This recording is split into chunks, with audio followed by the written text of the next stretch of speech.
The only home gym podcast to attract more Canadians than a Tim Hortons. It's brought to you by Garage Gym Radio, and it's Rep, Rent, Repeat, the official podcast of the Home Gym Nerd. Now, if you're catching this episode during the premiere, hop in the live chat. I'll always try to jump in the chat during the premiere because, yes, I am really that desperate for human interaction.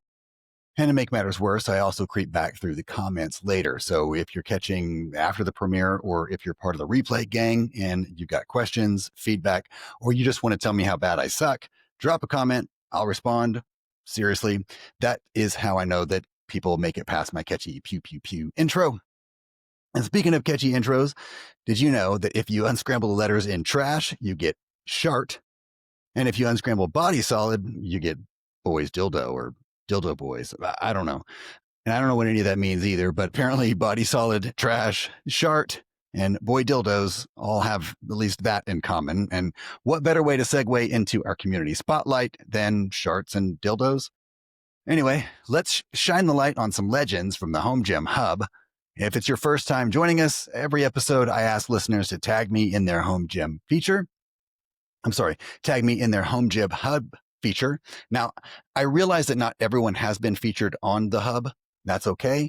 If you have a walkthrough or images of your gym that you can send me, anything like that, I like to see those as well. So I'd love to check it out. If you're lucky, I might share it on an episode, unless you're the guy that runs the fitness relocation page. I love you, buddy, but I'm not sharing yours. Okay. I'm not that big of a dick. He asked me not to. Okay. I think it's because he's rambling for like 45 minutes or something like that.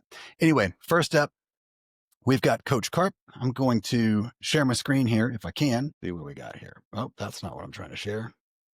We're going to have to edit that one out. Okay, so first up, we've got Coach Carp. Now, he slid into my Instagram DMs. Don't worry, it wasn't weird or anything like that. But Carp has one of those recognizable gyms because it's red and black, and, well, he posts pretty religiously, either images of or videos or images or something on his YouTube channel, which you should follow if you're not already doing so. Same thing with his Instagram. He'll post an array of videos, whether if it's an unboxing or maybe even deadlift videos. Sometimes he'll do strongman type stuff. So if you're into kind of a variety of lifting and reviews, from everything from your budget racks, and he just recently did one with walking pads, which I thought was pretty cool. I mean, let's be real. He buys just about everything with a price tag, and he'll use it for a review, or I don't know if he buys it or if they give it to him for free or whatever. He'll usually disclaim that in his videos, but you should check it out if you're into that. The gym is really nice as well. I think if I push this button, yeah, there you go. So got the traditional 13 barbells on the wall, everything from the Kabuki Cadillac bar to some bars for his kids. You know, we do that thing sometimes where we buy something for our kids, but really it's for ourselves. Pretty sure that's what's going on there, Carp. And it looks like his drink is safe in the Massonomics drink spotter. There it is again, drink spotter. Maybe the drink spotter is probably like a Where's Waldo in here, because it was definitely, actually, you know what, Coach Carp, he probably has all of the drink spotters that are available. But there is definitely one in this shot. Let me go back to that first one. There's the drink spotter. I don't see the drink spotter in this first one. Can you spot the drink spotter in this first pick? Here it is in the second one. Here it is in the third pick. 2 out of 3. Anyway, Coach Carp's gym, pretty sweet. I don't even think he actually doesn't even, I don't think he has this rack in there anymore. This is a theme that we've talked about on every episode so far. Every gym pretty much that I've seen featured on here. Now, maybe not the next one, but they seem to change pretty dramatically from one to the next, or in varying degrees of dramatic change. So we're going to switch over to the next page. Look at the next one, which is Fig Jam. Fig Jam, also very recognizable because his is the wrong shade of green, right? This is number 31, Home Gym Hub, error number 31. It's got the matching deadlift platform as well as the Carolina Panthers logo there. Probably about the only thing that's out of place in this. Everything else has got it. It's like a little bit OCD. I love it. It's very clean, very nice. Everything's very intentional. You can see even on the walls here. Looks like the only things that have probably changed since then is he's probably added some more AbMat stuff. I think he's got just about everything that AbMat sells, and he always creates some sort of a storage, or I think he thinks through the storage and all that kind of stuff before he ever even purchases whatever it is. He makes sure he has a place for it. I'm kind of the opposite. I buy the stuff knowing that I will find a way. Like there's always room for a little bit more, and I will find a way to squeeze it in there, even if it means I end up selling all the stuff that I had or something like that. But I'm like a fuck around. We'll find out later, where he thinks through every aspect of the purchase for a very long time. So that, and it shows in his gym here. Now, Fig Jam also has a channel and a YouTube channel. He's been doing some reviews lately, kind of more short form type stuff. So definitely follow that on his YouTube channel. And then our next one, let's move over here to the next one. It did something weird earlier whenever I tried to share the whole thing. It like did this mirror effect where it just shared the Riverside app that I'm recording in over and over again. It looked interesting. So anyway, here we go. This is Keith, No Wine Cellar, up in the Northeast. Keith has more weight plates in his gym than I think I've ever seen in any single gym before. I mean, like a commercial gym or otherwise, dude has more weight plates. Last time I saw his update on barbells, it was in the 20s. I know he slowed down quite a bit on purchasing those, and I know that he Keith hosts lifting parties at his house, and he has several people that'll come over from the area and do lifts and stuff. So his is not just a big collection. He's a collector, but he uses the stuff, or he offers it to others to use as well, and kind of has his own little community within his home gym space. Not like, I mean, he still lifts alone.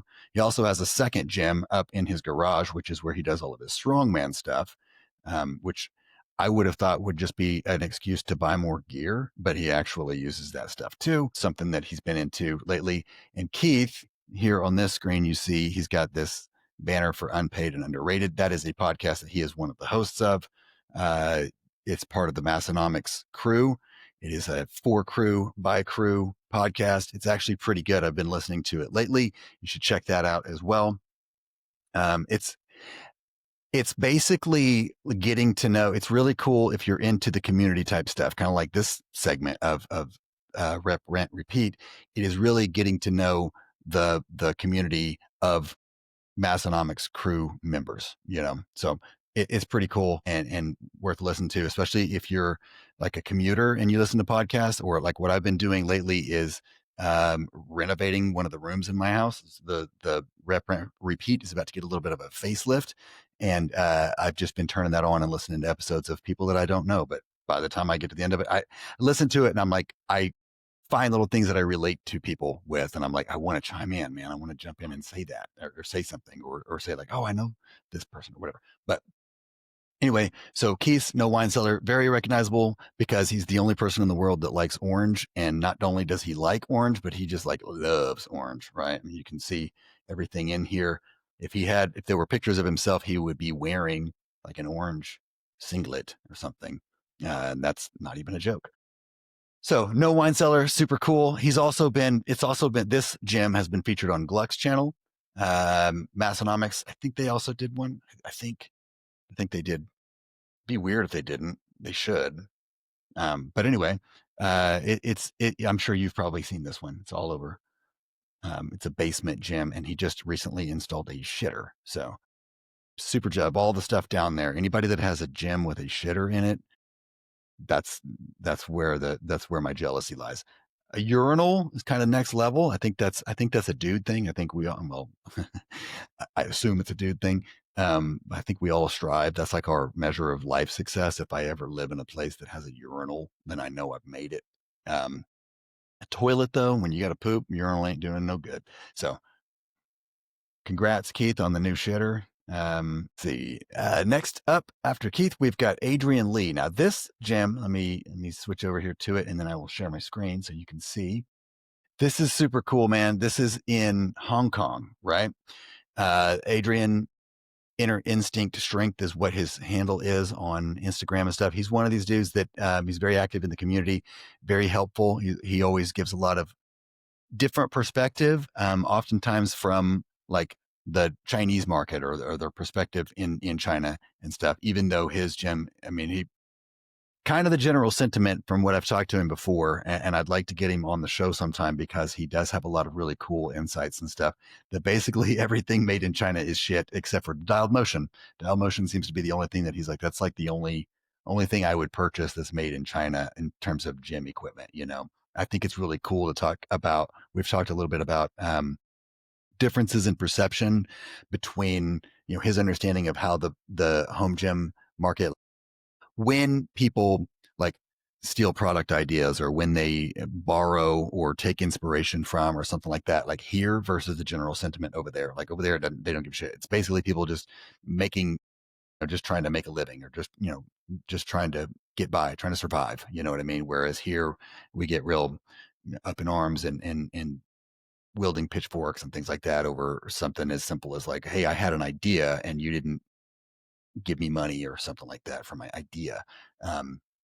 So I think that's really cool. It's a different different outlook. But anyway, this dude has to have, I don't even know how many square feet is this. Does it say on here? Cause that's the thing that I'm always the most like, he's got so much stuff in there and I mean, I wouldn't want to work out with multiple people in there. I wouldn't want I don't even want multiple people in mine, but this one I could see feeling a little claustrophobic. It's in a spare bedroom in a fourth floor condo. And what's crazy, man, is you think shipping and handling fees from like Prime Fitness are tough when you're shipping them from Pennsylvania to Oklahoma or something like that. Imagine having to go through that every time.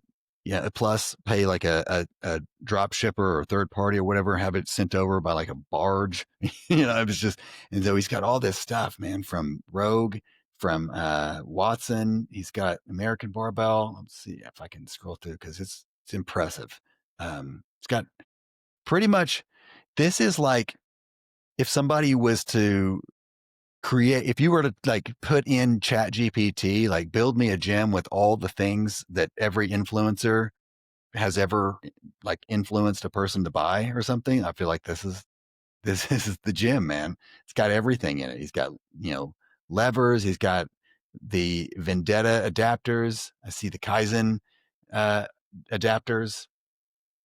Everything. Well, levers are kind of like that though. Levers are one of those things like if you get into the lever life, you're going to be pumping more money into them because you're constantly having to add things to them to try to make them something that they're never going to be. But they are definitely upgrades that are very much needed if you're going to live that life. Now, look at this like storage wall, how well placed everything is. For me, I do feel a little bit like I would be kind of like, I probably wouldn't, I mean, I wouldn't use all this. Adrian, I'd love to hear you tell me that you use all these things. I'd probably use some of it every now and again, and I'd probably stare at the wall a lot like, man, what can I get rid of? Even though, man, it's like, for me, this is a lot of standing with my hands on my hips, thinking like, what can I fit here? And then I would rearrange things until and it'd be the space, and that's how I would decide my next purchase. But this is impressive, man. Just the level of like squeezing the stuff in and getting it in there in a way that fits the space. It's like Tetris. So yeah, here's the Watson sign, barbells, curl bars, pretty loaded, man. Everything you can possibly need in there. Super, super nice gym. So after this, let's see, we've got Comfort is Weakness. Man, I love that name. Let me pull that up. All right, so here we are. Like I said, Comfort is Weakness. Love the name, man. This is Home Gym Hub post number 265. And it's actually located in Puerto Rico. So we've got Hong Kong. We're representing Hong Kong, Tennessee, Rochester, New York area, then also North Carolina, and now Puerto Rico. This is a garage gym, and it's pretty well stacked, man. I see lat pull down. He's got a Smith, all the mag grips. Man, those things are sweet, dude. Super, super nice. I love the Fleck flooring. I'm very jealous of that. I have stall mats, which I know everybody loves stall mats. Next level is this Fleck flooring. If I didn't park in there, I'd have it. And I'm not even gonna lie, man. Brandon does this. It's not just him. It's me. This is my thing. Sometimes somebody will post something that I'm like, I don't need that, whatever. And then I look at it, I'm like, man, that looks so good. But Brandon Campbell Diamond has recently uh, updated his flooring from the stall mats to this Fleck flooring that he got from Freedom Fitness. And it looks so good that I'm like, I like woke up at 3 o'clock in the morning, couldn't sleep. I start digging through and I'm like, mapping it out. I'm like, this is so stupid. It would be so dumb for me to do that. Knowing it's the winters, man. When you park in there in the wintertime, it just gets nasty. I don't know. I just don't know. It's just not a good idea. It wouldn't be a good idea for me, but I'd probably still do it. And I might. I don't know. Anyway, sorry. I went on a tangent. This is about your gym. I love it. It looks great. And I'm super jealous of that flooring. And I'm probably not going to stop thinking about flooring now. So let's go to the next one. Who do we got here? Well, yeah. I've got Home Gym Zach. Hold on, let me share this one. All right, so Home Gym Zach up in Minnesota is a basement gym. And it actually looks like a cave a little bit with the walls, but super cool. Very nice, man. Very well loaded. I love the VTS. I've got one of those myself. And I'm waiting on the 360 handles to come in, but the ISO grips, man, I haven't even, like, I've got the Feather Bell. I don't really love it, but the ISO grips are great. And I don't know. My only complaint, and this is very nitpicky because I don't really care, is that I do wish that they were more, like a little bit more like a power bar, I guess, a little more girthy, a little bit more knurled, more aggressive in the knurling. But that's just preference stuff. They're pretty amazing, and I really don't have any complaints on that. So very, very nice gym, mostly Rogue, it looks like. And yeah, very, very well laid out and great looking gym, man. So, all right, you guys keep the community alive, and I appreciate every single one of you. Now, enough about the people that are actually making progress. Let's rant about the future that's apparently already here. So here's the deal. If electronic resistance is the future, then I guess the future is now. We've got the Speediance Gym Monster. We have the Rep 1 E-Stack, Coop's Tonal, though I'm not sure if he still uses that thing or if he's moved on to the Voltra either. I don't know. Either way, it feels like the new PR isn't necessarily about hitting 3 plates anymore. It's about owning 3 Voltras. Now, I've said it before. I'm not against it. I'm intrigued. Honestly, I think there's a place for electronic resistance, especially in the home gym. And in fact, I'll be receiving the Speediance Gym Monster soon enough, and I'm really looking forward to seeing if my wife can figure it out without me. And of course, playing around with it myself and stuff like that. But regardless of how you and I might feel about the future of electronic resistance, there are always going to be holdouts, right? So I thought, why not start designing some merch for the inevitable analog resistance crew? Now, talking like t-shirts, banners, artwork, and yeah, I brought some visuals for you guys. So let's check this out. All right, so the first up we've got, is it going to open? Okay, so share. So we're going to take a look at these. This one, my personal favorite, the analog rock style. I don't know. I took a little bit of inspiration from there's a like guitar company or whatever that has a similar thing where they're talking about analog music stuff. But anyway, I thought this was actually kind of like this one, right? This is probably my favorite of the t-shirt style. Although I think if I could, I would probably put this plate a little bit maybe behind the lettering or something like that. But anyway, I thought this one was actually kind of cool. The analog rock. Up next is the analog kettlebell, right? Which I don't really love the way this one came out either. I think it looks stupid on the t-shirt. Anybody that was resisting electronic resistance with this t-shirt, I would probably slap them in the face. But for probably, $30 or $40 or something, you could buy it. Probably redesign this a little bit, maybe make the kettlebell look cool with the analog as like the logo or something like that, but this is, you get the idea. Some visuals. These are not for us, right? These are for the holdouts. Okay. Up next, I got this one. It's a little bit more in your face and a little bit Ghostbuster-esque. It's got the red bar through, the circle with the red bar through it. And this one is directly taking shots at Beyond Power. This is not just electronic resistance, but this is Beyond Power and their Voltra specifically. So again, not very well placed on the on the t-shirt. This maybe would be a better back logo if you were going to do that, but you get the idea, right? This is somebody that's just, angsty.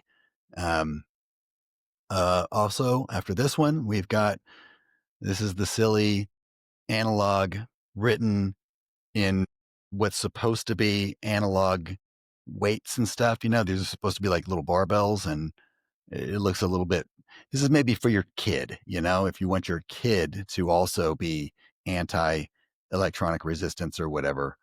Again, not sure why it goes across the middle of the shirt. I just kind of threw these in to Chat GPT, and this is what it spit out. I gave it some prompts, and I'm not very good at that.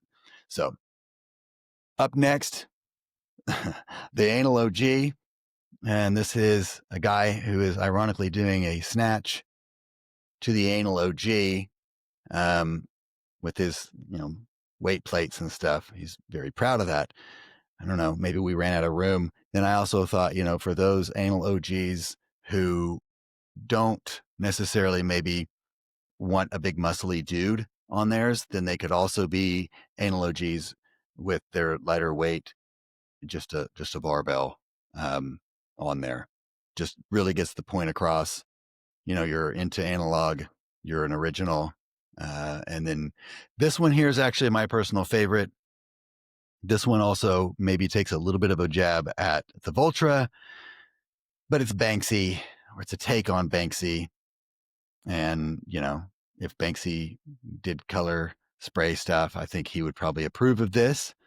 But I thought it's a fitting little piece of artwork for the resistance. It's a very Banksy thing to do with this inspiration. So this is a banner or an artwork you could hang in the living room, especially if you're the home gym hacks and reviews guy, because he's got weights in his living room. So anyway, that's them. That's the artwork there. I'll stop sharing that for a second.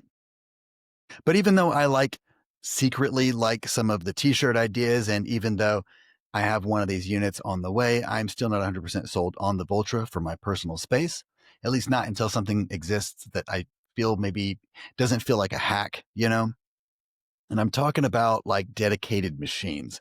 I know it sounds kind of crazy, but I was actually talking with a fellow nerd the other day, and what I want is pretty simple.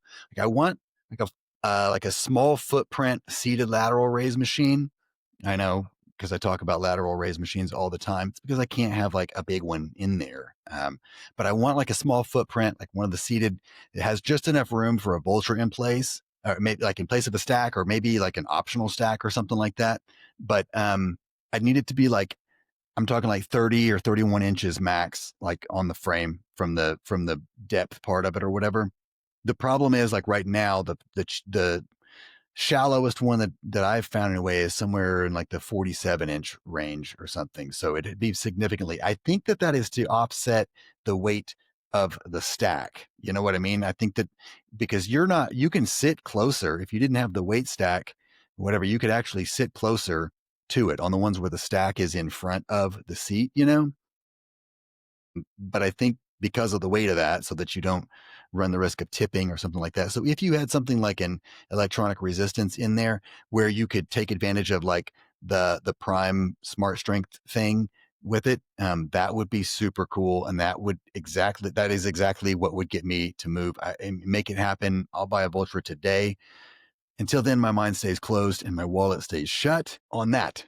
But while we're talking about stuff that we want that doesn't exist or that we just don't have yet, let's pivot to something that is coming back. Okay. Let me share my screen because we are going to. All right, Ivanco or Ivanco. It doesn't matter how you say it. We all know who I'm talking about. They teased a reissue of their chrome 3-spoke deep dish plates on social media a few days ago. Now, you all know me. I'm not moving over because I need thin plates or grips, maybe urethane, chrome rubber, whatever. I don't care. I just know that some of you guys are drooling over these. So I wanted to share them on the podcast. But I have seen where some of the vintage collectors worry that the reissue is going to diminish the value of their precious. I don't know. I don't know what you guys think. I'm certain that the popularity of the vintage chromes is most likely what drove Ivanco to entertain the idea of bringing them back. And I don't know what effect it will have on the originals. If collecting vintage weights is anything like collecting vintage guitars, when a company reissues a vintage model, it doesn't kill the value of the original. Sometimes it actually helps because people think that, like, if Fender or Gibson or something like that reissues a 1956 blah blah blah or a 1973 model, then that 73 model must be really really good. You know what I mean? Or if they issue one that's like a pre-CBS style or one that's, it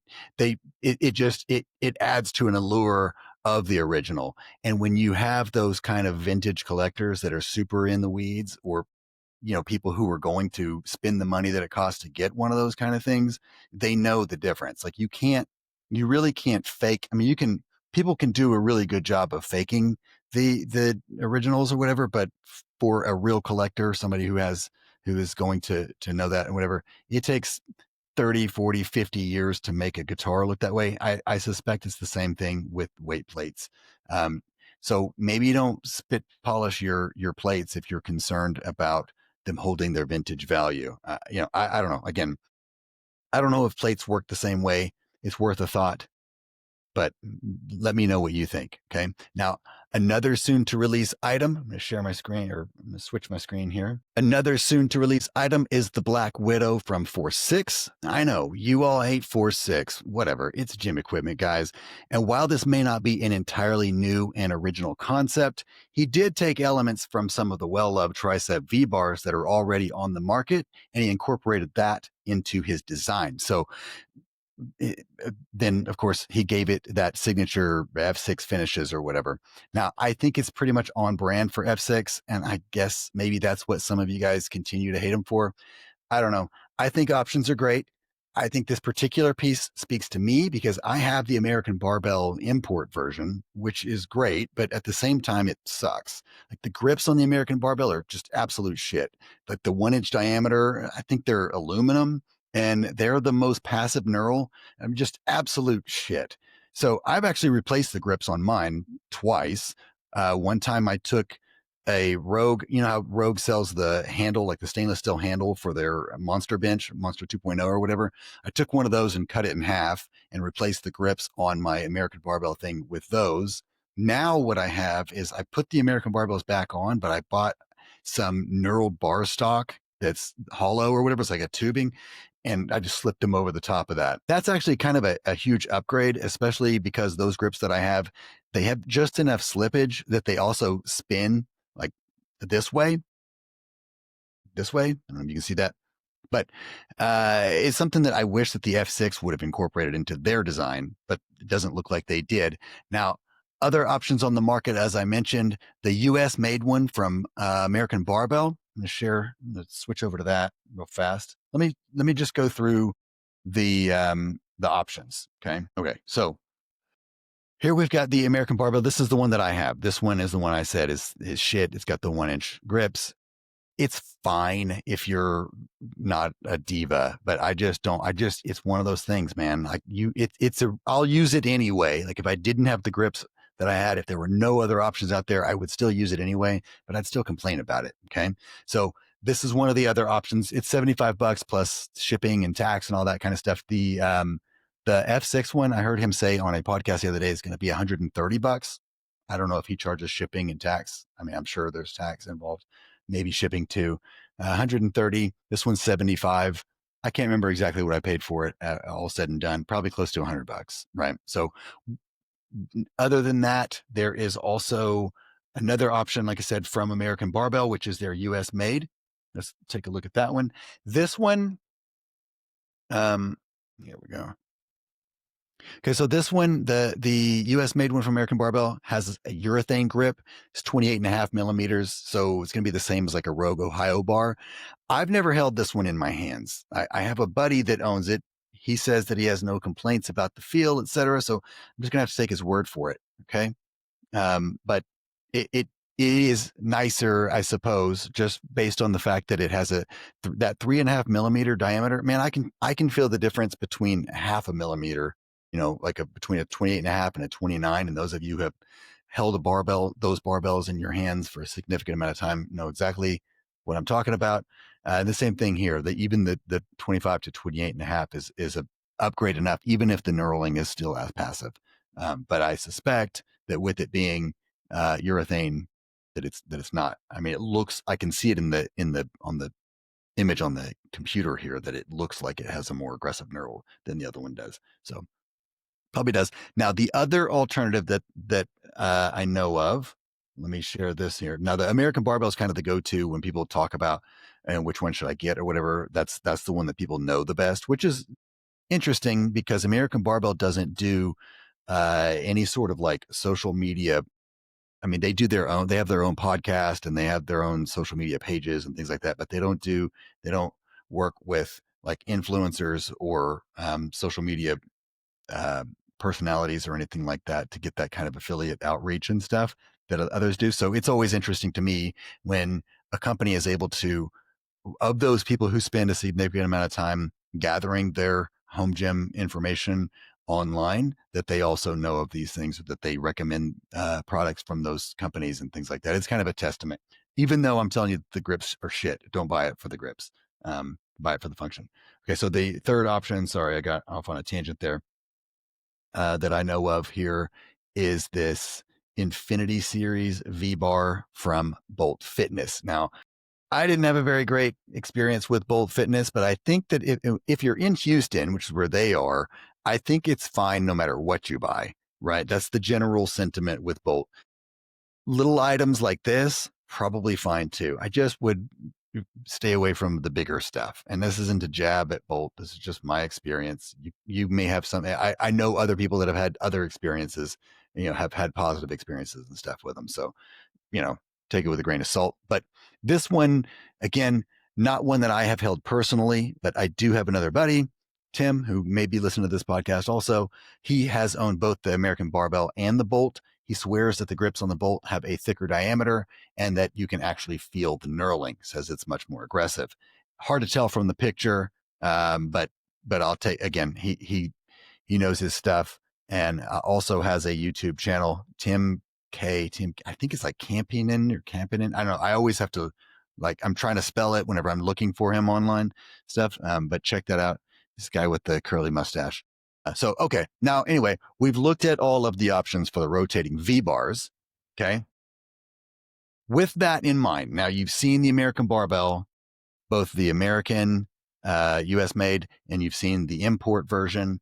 Now you've seen the Bolt Fitness. If you can go back, let me go back for one more second here. Keep those three in mind, and then go back and look at the F6. Never mind this little feature that he's showing us right here, where this locks.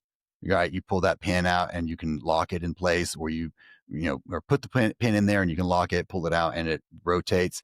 Never mind that feature. Just looking at it, if it was exactly identical, everything else all just spins or whatever, it looks like it's just nicer. It looks nicer. I don't even like the color red. Like the first thing I want to do if I end up picking this thing up is get rid of that red. But I can do that pretty easily because it just screws on there. So I think that's pretty cool. If you can look at these 4 options and say that any of those other ones look better than this or whatever, I don't know, man. Then maybe it's not that you just dislike F6. Maybe the problem is you. I'm just saying. One of the things too that with the rotating, I just want before I move on, I think this is interesting because I have the American Barbell one. soon after COVID, whenever I started kind of amassing all this crap, and I had one of my buddies that I used to lift with in the gym before COVID come over, and I was like super excited for him to try this V bar. I was like, "You got to try this thing. It's so badass. It's so much better. It's like the rotation of it or whatever, is so much better than anything that we had at our old gym." And dude wouldn't even touch it, man. He was such a staunchy, like, I like the I had also the Rogue V bar with the big bowls on the end of it, that's like fixed, that, the one that like kind of hurts your wrists because it sucks so bad, but it's Rogue. So we buy it and we pretend like we like it anyway. But it's like, I didn't pull up a picture of that, but it's a V. It's got big bowls on the end of it, like giant bowls. And, anyway, it sucks. And I mean, the knurling on it is great. It's got the Ohio bar knurling and girth or whatever of it. But anyway, he was like dead set on that. His philosophy is that stuff that rotates like that, you'll cheat, you'll recruit different muscle groups and stuff, and you won't hit the triceps right, or whatever. So I think this is interesting because I would have looked at this thing having had the rotating V bar and how much I love the rotating V bar and how I recommend it to everybody and stuff like that. I would have looked at this as, it's good for him to sell it because it gives him this kind of edge where it's like, oh, it's more versatile. So if you have, but I never would have thought there were actually people that would want a fixed one. And so that is actually one of those things where it's like, you know what, man, that day when Chris was at my house, that would have been a really good one to have. He could have used the pin. I could have removed the pin. We wouldn't have had to use two separate attachments. Pretty cool. Anyway, so let's move past that. Okay, so from shiny plates to knurled knobs, we're going to talk about Rohrman strength for a minute. Now, this is one of those things too. I've been saying Rohrman strength for a really long time, and I keep hearing people say Rohrman, including Rory himself. So I didn't get called out for that one, although Ivan Co pissed some people off. But Rohrman came out with the Holy handle. So this is in addition to his knurled nuts. He now also offers a knurled thumb screw. You heard me right. Knurled nuts, thumb screw, whatever it is. Definitely sounds like something you shouldn't Google at work, kind of like X-Master, but trust me, it is gym gear and they are super cool. Okay. So we all know the Megalith handles, just like the Vendetta and Kaizen adapters that we looked at earlier. The Megalith handles are among those things that you have to have if you're going to live the lever arm lifestyle. And the Holy handles is just the newest member of that family of must-have add-ons. So I'm just going to pull them up real fast on the website for those who are watching. That's not it. Hold on just a second. Holy handles from Rohrman. So these kind of go in conjunction with the Megalith handle. If you follow him on Instagram or YouTube or whatever, he posts a lot of videos and stuff of him using them in several different ways, whether it's doing curls or lateral raises, or I've even seen him doing pull-ups and things like that. But they have these holes in the frame so that you can adjust where they are attached and how they're attached and stuff. These are the knurled nuts. You can actually, or knurled thumb screws. You can actually buy these separately also on the site. And then, like I said, they go on here. You can also, you can do all kinds of stuff with them, and they're pretty cool. Holds at different angles, give you different options. These are the nuts. These are the screws. All that stuff. So I actually have one of these Megalith handles. Well, I have the bracket right here. I don't have the entire handle. I got a bracket from him a while back to use with a couple of ideas that I had for the Smart Arm. It's just none of the ideas that I had really panned out the way that they did in my mind. And that happens sometimes, man. So I have it still there, and I'm going to play with it some more. Sometimes these ideas just got to fester for a little bit. But anyway, super nice, man. It's a very, very well built piece. So if you have lever arms, these are something you're going to have also. And these Holy handles are just going to help that experience also. So, anyway, cool new releases aside, let's be real. It's like September, I guess. And some of us are already thinking about freaking Black Friday. So, Black Friday, I know. It's crazy to think about, but it'll be here before we know it. And I don't know why I'm even thinking about it because I'll probably buy a million things between now and then anyway. If I was smart, I'd start saving now just in case. But if it was today, honestly, I'd probably grab a Rogue Ohio power bar just so I could either cut the ends off of it to use with the BTS like a feather bell, or maybe I'd cut it into thirds or whatever and use it like the ISO on the BTS. I know, don't judge me. I just don't really love the feather bell all that much. And you really can't go wrong with the Ohio power bar. I mean, unless maybe you got one of those snakeskin knurled ones from the boneyard a couple years ago. Does anybody remember that? Greg, you remember that run of snakeskin boners that Bill was passing off a while back, right? Crazy. I don't know. Anyway, while we're on the topic of getting burned, let's talk about early adopters. So with early adopters, at what point do we stop expecting a company to make right your early adopter purchase? Like, we jump in early. We know we're going to get burned sometimes, right? But when's the cutoff? Like, I'm genuinely curious what you guys think. Let me give you a couple of examples. So the Prime Prodigy rack, it's like 6 or 7 years old, something like that. It was 2019 when it came out. When it first came out, it only had two-way holes on the uprights. And it wasn't until like, I don't know, late 2023 that they implemented four-way holes. I know they're freaking slow, but people that had their racks for like 5 years when that happened were complaining that they were burned for being early adopters. 5 years, man. Never mind the fact that they made it so that you have the option to retrofit, right? They didn't do the Rep Aries 2.0 thing where they were just like, meh, sell your old one and buy the new one, bitches. Let's be fair though, Prime does that shit all the time too. I mean, it's not always old stuff either. For example, the stability pad, I bought that thing the day it released, I think. And a few weeks later, like literally weeks later, someone was asking me about retrofitting it onto a different Prime machine that they had. I helped them determine that it would fit. When he got his, we learned that the Prime had upgraded the chrome post to stainless steel, and the stainless steel is slightly larger than the chrome plated carbon steel. So I'm not talking about 5 years, man. I mean weeks. So do you know how short of a time frame a few weeks is when you're talking about Prime fitness time? I just thought that was crazy. Anyway, I did see a couple of days ago that Rep contacted a bunch of people about sending them new upgraded cables for their PR4000 and PR5000 lat low row attachment systems. It didn't say anything about a safety concern or anything like that. It's just that the new cables were more durable and that they boast a longer cable life. But anyway, this is the kind of thing that happens often, and there's always some group that feels like they got burned no matter how much time has passed. So I wonder, what do you think about the risk of being an early adopter? Does it stop you from buying? Are you waiting? Are you like me and maybe you just buy everything knowing it's probably going to happen and you'll complain about it when it does, or what? Let me know. I'm genuinely curious. So let's move on from early adopters. Let's talk about an early 2000s boy band. What? Let's talk about BCAAs. Now, I know that's not a boy band, and I'm not talking about branch chain amino acids either. I'm talking about the home gym bro split, back, chest, arms, and abs.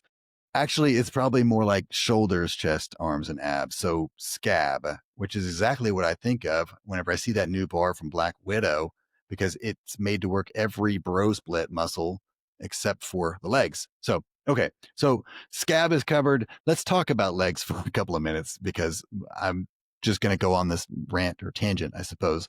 Then I'll be done. I promise. Legs are the only group of muscles that I can say with confidence that when you're building a home gym, you should set aside some space for leg machines. With exceptions, of course, but there are always those weirdos that like to squat until their eyeball pops out of its socket or they blow their butthole out or whatever. But I mean, like, for most of us, those of us who might identify as like displaced commercial gymmers, right? We work out at home, but we've accepted that it doesn't have to mean that we compromise our workouts or whatever. And yeah, I know we could do Bulgarian split squats. We could do lunges. We could just do squats, but chances are we won't do those things, at least not consistently because they suck. I mean, the exercises themselves work the muscles really well and all that. I'm not saying that they don't. I'm just saying they suck to do. Things that suck are really easy to skip. So if you make the heart of your gym a rack with cables and weight stacks and a pull-up bar and you know, all these attachments and things like that to use your weights with. And that's where you really spend all your effort and energy and stuff. And then you just prioritize all those things that you love to use on your shoulders and chest and arms and back. But then you punish yourself with fucking split squats and lunges for legs. I don't know, man. I just think we get really caught up in this idea that a machine will take up too much space or that it has to be multifunctional or else it just doesn't make sense. And I just want to challenge that a little bit. Okay. So, I mean, legs aren't even that complex. Like if doing squats is enough for the just do squats guy, then why do I need my leg machine to do 15 different movements in order to justify its existence in my gym? You know what I'm saying? Like, I'm just saying that if you leave yourself no option but to do exercises that suck, you're probably going to be more likely to skip legs. And skipping legs is bad. I'm not saying that if you buy leg machines that you won't come up with any old excuse to skip leg day. Ultimately, that's on you, but I do think that having equipment mitigates that. I mean, you might be skimping legs, right? You could fill it out and you might skimp legs, but skimping isn't great, but skipping is definitely worse. And I'm done pretending like lunges are enough. So if you like, to me, I'm saying the first piece of leg gym equipment that I'm putting in is going to be a leg extension, leg curl. That's a combo thing I can swallow. Now, the leg press I like a lot because I can still push heavy weight with my legs. I don't have to worry as much about putting all that on my back. And it's just one that I'll do. Maybe I'm lazy. Maybe I like to lay down while I'm doing my workout instead of walking around in my gym doing lunges. But or God forbid the Bulgarian, anything with Bulgarian in front of it is, less than desirable, I think. But anyway, so the pendulum squat, that's probably one of those. I know it's kind of like it's a little popular right now. I don't know if it's something that's going to be. I don't foresee that being the leg extension, leg curl of the home gym, where I think that is like if you have no other machine in there, I would actually say put more emphasis. It's more important to have a leg extension, leg curl than it is like a full on squat rack, right? Like you could, I mean, if you're, it just depends. It all just depends on you and your whatever. But like a big 6-post rack, all that stuff. Like I feel like you can have a smaller rack for your bench and your squats and anything else that you're going to do on a rack or whatever. If it's a matter of trying to allocate the right amount of space to all the things, get a smaller rack that you can do those things with safely and comfortably and still be proud of. But anyway, that's just my thought on that. But again, I don't think pendulum squats are going to be, I mean, they're going to come and go. It's just like everything else, man. It kind of ebbs and flows and comes and goes here. But it's a great machine. I'm glad to have the option of those. But anyway, that's a wrap for this episode of Rep Rant Repeat. Big thanks to everyone in the spotlight this week. And remember, jump in the live chat on these, even if you weren't able to do it on this episode, on future episodes. Try to make a plan to do that if you can, or leave me a comment. Tell me that I suck, whatever. I'll respond because that's how desperate I am. And as always, don't be trash. Don't be a boy dildo, and definitely don't shart mid squat. I'll see you next time.